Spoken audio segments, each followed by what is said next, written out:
Marley from the Energy Boutique with your energy forecast for April 2023. So on April 20th, and side note for some people, the 19th, we have the new moon solar eclipse taking place in Aries energy. On the 20th, it would take place at 12:12 a.m. Eastern Standard Time. So for those of you living in a different time zone, I apologize. You're going to have to do the conversion.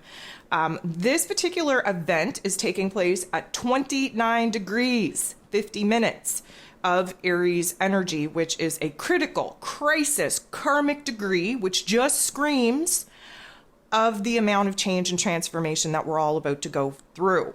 So let's break it down. First of all, download your moon guide. That is the best thing that I could advise you to do to help you kind of move through not only this eclipse, but setting you up for the next 2 years of what this Aries and Libra axis is going to provide us with as far as life lessons go, where the eclipses are concerned. So get your guide, okay?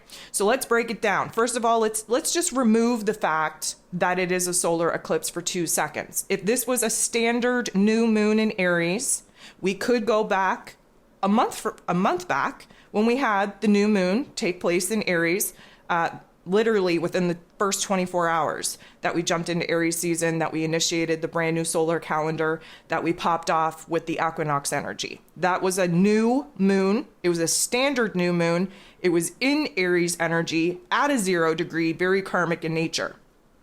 This one is on the opposite side of the Aries energy at 29 degrees. 29 degrees, we're perfecting something. We're bringing something full circle. We are seeing a major change and transformation at this 29 degree. So let's just put that out there, that in comparison to last new moon in Aries versus this new moon in Aries, removing the fact that it's a solar eclipse, these two particular moon events have been double doses of karmic energy. Okay, so now let's put in the fact that it is a solar eclipse. A solar eclipse, again, soul, right? S-O-U-L. This is going to affect the soul. Solar comes from the sun, meaning that there is a lot of, let's call them light codes, downloads coming into the earth realm right now, really raising the vibration and frequency of the collective consciousness. And of course, individually, we're doing our own thing that kind of adds and contributes to the overall collective consciousness. An eclipse is a whole karmic event in itself because it's essentially the orbits kind of crossing some very significant points. We get blocked out from that solar energy. The moon and the sun are no longer connected in this eclipse moment. There is a blockage, and that's why we feel blocked from our soul selves, our intuition, our guides, the universal guides, and why it is that we're kind of confused. We're left in the dark. Essentially, we're left in the dark. A new moon is a dark moon. We are in the dark phase of the moon. The solar eclipse just intensifies that darkness. What does that darkness do for us? It's not a bad thing. It illuminates different things within ourselves: hopes, dreams, wishes, patterns, behaviors. And so a solar eclipse usually gifts us with something, adds something to our lives. And this could be just a new level of awareness. It could be a new event, new opportunity. It could be a new relationship. It could be money matters. Here's the thing. We're at the mercy of the universe, of the cosmos, when we're in eclipse season. We do not have control. We do not have manifesting powers. We literally are at the mercy where we have to sit back, watch this eclipse energy come in, sweep in, shake things up, and put us on the path that we've failed to put ourselves on. Now, is this going to happen right away? Are we going to have an awareness on, what's going on in our lives? No, not at all. First of all, this is the opening of the eclipse season. We do have a full moon in Scorpio here in a couple of weeks that will be the closure of this eclipse season. But the eclipse energies take up to 4 to 6 months sometimes to even realize the intentions or what got triggered or activated under a particular moon event. But when we're looking at the full cycle of it, this beginning part will not actually be fully realized in our physical realms for about a year and a half. Why is that? Because the true nodes of the moon are shifting out of the Taurus and Scorpio axis that we've been on for the last year and a half. We're moving into the Aries and Libran axis. This is just a taste of what we are going to be experiencing over the next year and a half. The true nodes of the moon do not shift into the Aries and Libran axis permanently until July. If you want more information on that, listen to the 2023 energy forecast that I put out. Pick, I think it's part 3 that would cover that particular time frame in the calendar. I go into a little bit more depth about that. But here's the thing. Eclipse energies, because there are multiple cycles of karma going on, this particular event connects to an event that took place back in 2004. We had an eclipse at that time at 29 degrees, 49 minutes. So we're only 1 minute of a degree off in comparison of that. And that was on April 19th as well. And that was the exact same energy that we're currently sitting in. So we're actually closing out what the karma got triggered and activated at that time. We're closing out that cycle. And what we're doing is we're setting ourselves up right now for another beginning to another 19-year cycle. Now, when we think about 19 years from now, we're like, oh my goodness, I won't even remember what's going on right now. Well, again, download the Moon Guide. That's the whole purpose of them. Secondly to that, the 9-year mark, 9 to 10-year mark, the halfway point is when we reach a choice point, a decision point that gets rooted right now, that we have the ability to kind of alter and change our path around that 9, 10-year mark. Based off of what it is that we're kind of planting the seeds of now, and the realization, the actual manifestation of this full circle karma, again, will not be realized until about 19 years from now. There is a lot that I could talk about when it comes into eclipse energies, period. But just know that we are setting the tone right now for the next 20-year cycle, which is pretty significant. So first of all, this is a hybrid eclipse, basically because it is a total eclipse. It's also a partial eclipse. It's also an annular eclipse. How does that happen? Well, it just means that it is a total eclipse, but we are going to see just a little tiny ring around, the sun/moon's position. And this only happens like 7 times within a century. So the last one that we had was in November of 2013. And here we are, we're doing it again. Of course, we're in a different energy. We're in a different time frame. We're in a different degree compared to that November one. But nonetheless, this is a pretty significant type of eclipse.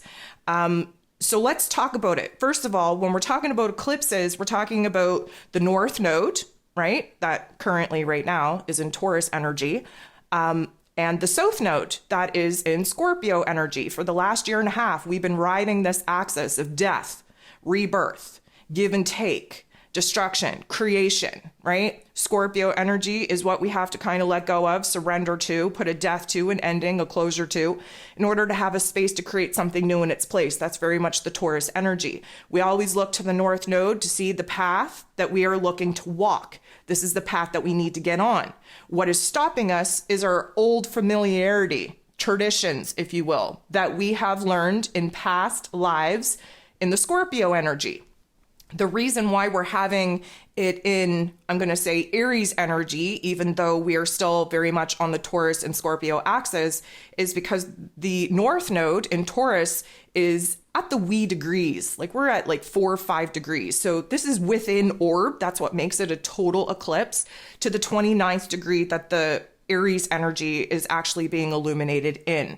So when we are talking, I'm not sure how far you want to go in the traditional astrology sense, but basically the North Node and the South Node is represented by the dragon.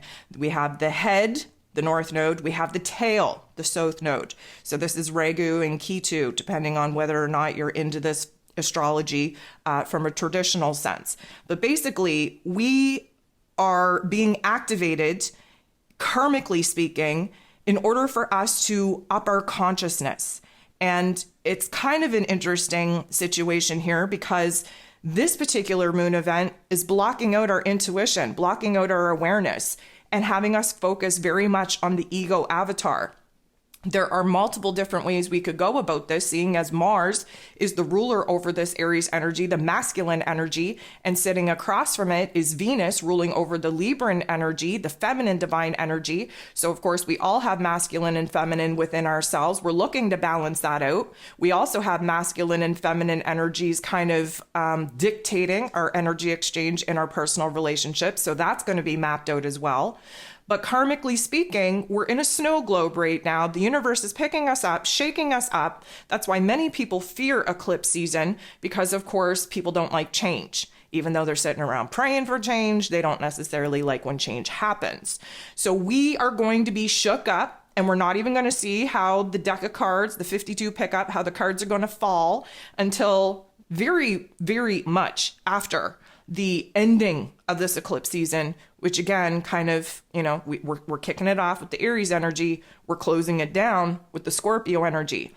The commonality there is Mars. Mars rules over Aries energy. Mars co-rules over Scorpio energy. So there is a lot of action that needs to be taking place here. There is a lot of cords that need to be cut from the past in order to free us up to move forward into the future. We have new inspirations, new motivations, new determinations to push us into the path to pursue our passions, our desires, whatever it is that our heart and soul is calling out for us to now pursue.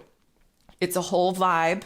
It's a whole lot of craziness, and you are definitely going to feel your inner realm perk up, be kind of cray-cray, kind of overwhelming. And then, of course, the outer realm will see a shake-up and a wake-up that we are going to need a little bit of time in order to actually process. What makes this even more intense is the fact that we're already in the Mercury retrograde window. And again, like I mentioned, we're shifting into Taurus season just hours after this new moon solar eclipse peaks. So there's a lot of shifting. There's a lot of overlapping endings and beginnings. There's a lot of craziness, a lot of chaos. We want to move forward, but now retrograde season is going to kick in. And now suddenly we have to look back. We have to reflect, we have to redo, realign, recalibrate, all of those wonderful words. So this should be a super freaking interesting eclipse energy, eclipse season.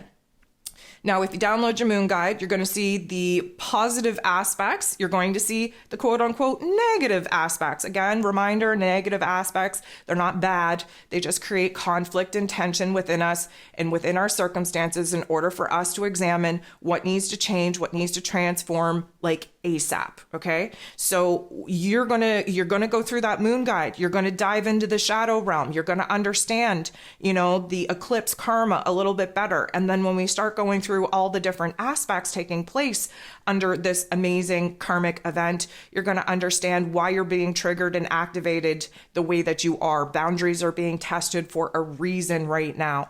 And again, this is a level up opportunity where the collective consciousness is definitely getting an upgrade, because individually we are upgrading our consciousness, our vibration, our frequency. There's a lot going on. We have a whole little, elemental energy profile that we have to take a look at as well. Fire is definitely leading this particular moon event, which is great for burning away the old, burning through the cords, the attachments that we still have to the past, cleansing the space, giving us a clean slate to actually, figure out what it is that we want to do. The fire energy is passionate, it's excitable, it's inspired, it's determined, and it is absolutely fiery. Now, whether or not that's going to be a positive fiery or a negative fiery, that is up to you. And we are definitely going to see where it is that we have to be a little bit more aggressive in the world, going out and kind of creating opportunities for us instead of sitting back and waiting for them to knock on our door. It is time to boss up, to take control over our lives in some very, very interesting ways. So we're definitely going to wrestle with some thoughts, with some feelings, with some, I'm going to say, new ideas that we are realizing we're really passionate about. It's very exciting. We absolutely want to go after them and be living in that state of affairs. However, just as we realize what it is that we're passionate about, we are realizing how freaking afraid we are to actually go after what it is that we want. Why is that? Well, that's personal to you. And you will kind of unleash and uncover and unearth those particular blockages by doing the shadow work.